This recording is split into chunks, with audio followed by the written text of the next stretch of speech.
ہم وزن اعتبار سے من صام رمضان ایمانا واحتسابا غفر له ما تقدم من ذنبه من قام رمضان ایمانا واحتسابا غفر له ما تقدم من ذنبه۔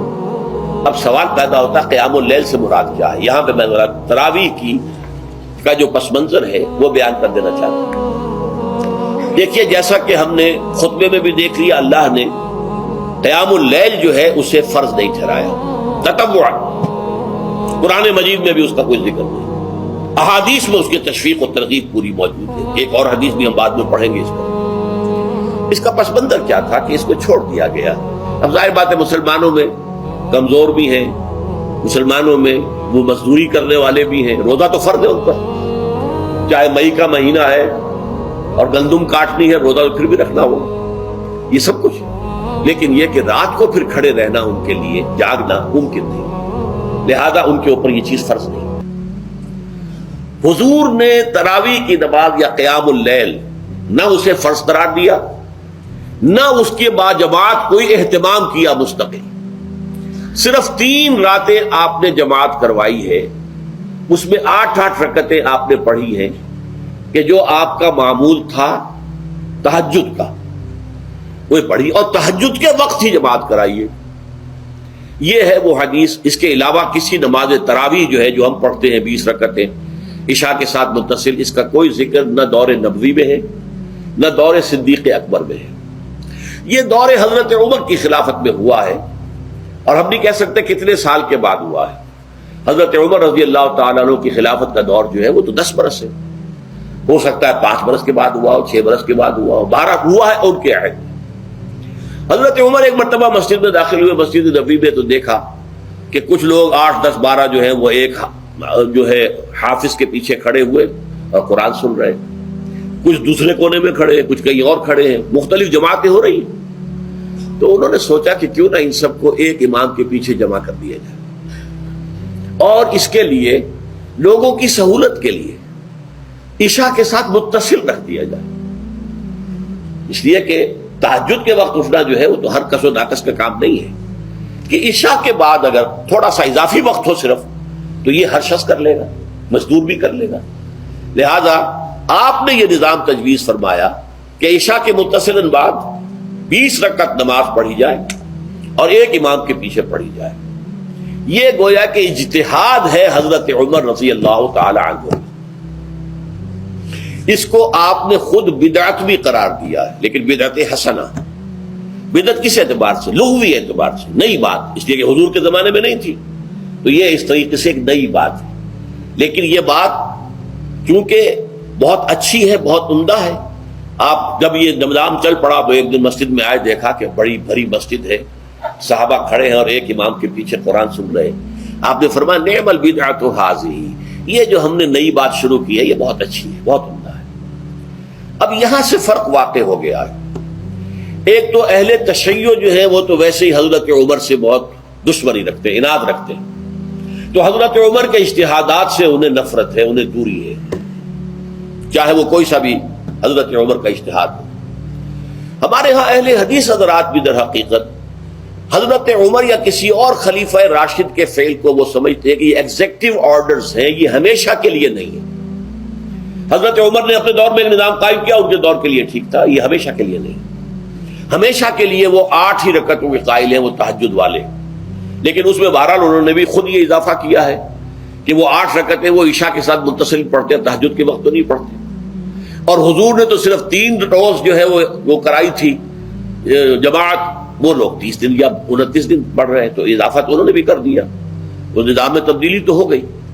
لیکن اہل سنت جو کہلاتے ہیں، ہمارے جو 4 جو ہیں، جو ہمارے مسلک ہیں، حنفی، مالکی، شافعی، حنبلی، ان کا اتفاق ہے اس پر حضرت عمر کا، کیونکہ ان کے سامنے اصول یہ ہے کہ حضور نے فرمایا علیکم بسنتی وسنت الخلفاء الراشدین المہدیین، تم پر لازم ہے کہ میری سنت کو پکڑو مضبوطی کے ساتھ، اور میرے خلفائے راشدین مہدیین جو ہیں ان کی سنت کو پکڑو۔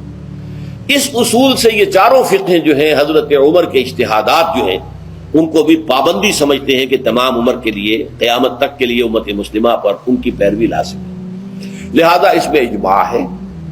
اور یہاں تک کہ یہ سب سے آخری جو اس میں مسلک پیدا ہوا ہے زمانی اعتبار سے، سب سے پہلے مسلک جو ہے حنفی پیدا ہوا ہے، پھر مالکی پیدا ہوا ہے، پھر شافعی پیدا ہوا ہے، اور پھر حنبلی آخری ہے۔ اور امام احمد ابن حنبل بہت بڑے محدث بھی ہیں۔ مسند احمد ابن حنبل جو ہے وہ بہت بڑی کتاب ہے، بہت اہم کتاب ہے، جامع کتاب ہے۔ تو ان کے ہاں بھی 20 رکعتیں ہیں۔ چنانچہ حرمین شریفین میں، سعودی عرب میں، مکے اور مدینہ منورہ میں جو نماز تراویح ہوتی ہے اس کی 20 رکعتیں ہیں، لیکن اہل حدیث حضرات جو ہیں وہ اس 8 کے اوپر اکتفا کرتے ہیں۔ بہرحال یہ ایک اختلاف ہے جو میں نے اس کا پس منظر بیان کر دیا۔ لیکن اس 20 رکعت نماز سے ادا کرنے سے، جو کہ زیادہ سے زیادہ 50 منٹ یا 1 گھنٹہ لگتا ہے، اس سے وہ قیام اللیل کا حق ادا نہیں ہوتا۔ قیام اللیل کا تو کچھ اور ہی تقاضا ہے۔ قیام کسے کہتے ہیں؟ یہ سورہ مزمل سے واضح ہوتا ہے۔ یا ایھا المزمل قم اللیل الا قلیلا نصفہ او انقص منہ قلیلا او زد علیہ ورتل القرآن ترتیلا۔ آدھی رات یا آدھی رات سے کچھ کم، یعنی تہائی رات، یا آدھی رات سے کچھ زائد، 2 تہائی رات، یہ ہے قیام اللیل۔ چنانچہ سورہ مزمل ہی کی آخری آیت جو دوسرا رکوع مشتمل ہے جس پر، اس میں صاف کہہ دیا گیا ان ربک یعلم انک تقوم ادنی من ثلثی اللیل ونصفہ وثلثہ وطائفۃ من الذین معک۔ اے اللہ کے نبی، اللہ خوب واقف ہے کہ آپ بھی اور آپ کے ساتھ ایک جماعت بھی رات کو کھڑی رہتی ہے، 2 تہائی رات یا آدھی رات یا 1 تہائی رات۔ تو یہ سارا معاملہ جو ہے قیام اللیل کا، گویا کہ کم سے کم 1 تہائی رات پر اس کا اطلاق ہو سکے گا، یہ نہیں کہ 1 گھنٹے۔ اب اس کے ضمن میں دیکھیے حدیث پڑھیے، تیسری حدیث ہے عن عبداللہ ابن عمرو ابن العاص رضی اللہ تعالی عنہ۔ یہ وہی عبداللہ ابن عمرو ہے جن کی میں نے آپ کو حدیث پہلے سنائی ہے۔ یہ ساری رات کھڑے رہتے تھے، پوری رات، اور ہر روز روزہ رکھتے تھے، جس پر حضور نے منع کیا، لا تفعل، مت کرو ایسا۔ رضی اللہ عنہما، یہ خود بھی صحابی ہیں اور ان کے والد عمرو بن العاص بھی صحابی ہیں۔ ان رسول اللہ صلی اللہ علیہ وسلم قال، کہ اللہ کے رسول صلی اللہ علیہ وسلم نے فرمایا الصیام والقرآن یشفعان للعبد، روزہ اور قرآن بندے کے حق میں شفاعت کریں گے۔